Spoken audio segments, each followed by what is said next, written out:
बाबा कहते हैं कि हे मीठे बच्चे, मैं कितना अभ्यास करता, मैं खुद भी बहुत अभ्यास करता हूँ, तब तुम्हें अनुभव सुनाता कि तुम्हें भी बहुत अभ्यास करना है।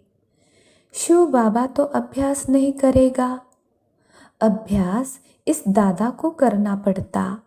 शिव बाबा को थोड़े ही कर्मातीत होना है। यह दादा भी उठ पहले पहले अपने को आत्मा समझता। बाबा ने कहा है, तुम अशरीरी हो। शरीर का भान छोड़ बाबा खुद अभ्यास करता और तुम बच्चों को भी अभ्यास सिखलाता कि बच्चे ऐसे याद में बैठे, अगर याद में बैठे बैठे थक जाते हो तो फिर लेट जाओ। लेटे लेटे ही अभ्यास करो कि मैं अशरीरी हूँ। मैं कहाँ तक अशरीरी होकर बैठता हूँ, यह पुरुषार्थ रात दिन करो। ऐसा पुरुषार्थ नहीं कि कहने तक हो। बाबा जानते कई बच्चे सिर्फ कथनी करते हैं, परंतु बाबा उन्हें कहता, कथनी और करनी दोनों जब एक जैसी होगी तब तीर लगेगा। अभ्यास करते करते धीरे धीरे तुम्हारा यह अभ्यास हो जाएगा, अशरीरी हो जाएंगे, फिर मेहनत नहीं लगेगी। यह टेव पढ़ने में टाइम तो लगता है, लेकिन इस टेव से ही अंतमति सो गति हो जाएगी। बच्चे घड़ी घड़ी मैं आत्मा हूँ, मैं आत्मा हूँ, मुझे इस अभ्यास से अशरीरी होना है। बाबा जानते हैं इस याद में ही विघ्न पड़ते हैं। घड़ी घड़ी याद छूट जाती है, परंतु आज बाबा सब बच्चों को बहुत बहुत जोर देता है। इस बात का ही जोर दे रहे हैं, बच्चे कर्मातीत अवस्था तो पिछाड़ी में होगी, जिसका बहुत समय से पुरुषार्थ हुआ वही अंत में कर्मातीत अवस्था को पाएंगे। बहुत मेहनत करने से ही पिछाड़ी में कर्मातीत अवस्था होगी। घड़ी घड़ी अभ्यास करो कि अशरीरी हूँ। जब अशरीरी हो तब कर्मातीत अवस्था होगी, तब ऊंच पद पाएंगे। सिर्फ कहने से नहीं। बाबा कहते हैं कि बच्चे, मैं यह नहीं कहता कि तुम आसन लगाकर बैठो, तुम हठ योग में बैठो। हठ योग की बात नहीं, आसन की भी बात नहीं, परंतु अभ्यास जरूर करना है। मैं अशरीरी हूँ, मैं अशरीरी हूँ। पीछे इस शरीर में प्रवेश किया है, अब फिर मुझे वापस घर जाना है। यह अभ्यास करना है। घर को बहुत याद करना पड़ेगा। बाबा इतना प्यार से जोर देकर समझा रहा है, फिर भी बाबा जानते हैं कि यहाँ से उठे बाहर निकले तो बाबा की बात भूल जाएंगे। बाप जो कहते हैं उसको अटेंशन दो, याद करो, भूलो नहीं। देह अभिमान में आने से कर्मेंद्रियां बहुत धोखा देगी। सेकंड में कुछ न कुछ विकर्म कर लेंगे। एक सेकंड में कर्मातीत तो एक सेकंड में माया विकर्म करा देती। इसलिए कहा है कि यह मंजिल बहुत बहुत ऊंची है। अपने को बाहर के ख्यालातों से हटाकर बाप का याद करना है, तो फिर कोई आवाज़ में आना भी अच्छा नहीं लगेगा। गुड मॉर्निंग करना भी अच्छा नहीं लगेगा।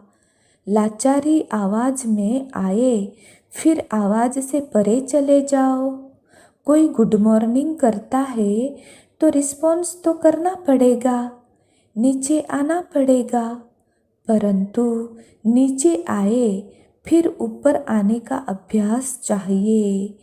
इसी में ही कल्याण है। कर्मेंद्रियां इससे ही वश हो जाती है। इसको कहा जाता है कर्मातीत अवस्था को पाना।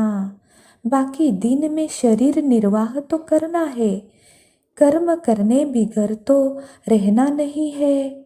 अगर बच्चों के पास पैसा बहुत है, कमाई करने की दरकार नहीं है, सहज दाल रोटी खा सकते तो और भी सौभाग्यशाली, पद्मा पदम भाग्यशाली कहेंगे। इस जन्म के लिए धन काफी है तो कर्मातीत बनने का अभ्यास करना चाहिए। मैं आत्मा बाप का मीठा बच्चा हूँ। मैं आत्मा को ईश्वर बाप टीचर सद्गुरु बनकर श्रेष्ठ पुरुषार्थ करवा रहे हैं। मैं आत्मा अशरीरी हूँ। मुझ आत्मा का अभ्यास कथनी करनी में सारा दिन के लिए एक समान है। मैं आत्मा अशरीरी हूँ। मुझ आत्मा को अशरीरीपन की टेव लगी है। ब्रह्मा बाप ने जैसे स्लेट पर, दीवारों पर, पन्नों पर मुख से बोलते बोलते आत्मिक स्वरूप में अशरीरी बन गए, मैं भी फॉलो फादर आत्मा हूँ। मैं आत्मा हूँ। मैं अशरीरी आत्मा हूँ। मैं बाप का बच्चा हूँ। मुझ आत्मा का यह अभ्यास बहुत समय का जमा हो रहा है। मैं कर्मातीत हूँ। मुझ आत्मा को वापस घर जाना है।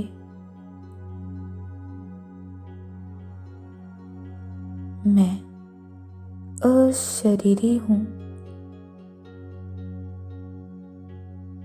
मैं देह अभिमान मुक्त अशरीरी हूँ। मैं आत्मा बहुत ऊंची मंजिल पर हूँ और मेरे साथ परम शिक्षक ईश्वर है। मैं अशरीरी हूँ। मेरी कर्मेंद्रियां वश में हो गई, पवित्र हो गई। मैं आत्मा शरीर निर्वाह अर्थ कर्म करते अशरीरी हूँ। मैं आत्मा सौभाग्यशाली हूँ। मैं आत्मा पद्मा पदम भाग्यशाली हूँ, क्योंकि इस जन्म में सहज दाल रोटी खा रही हूँ।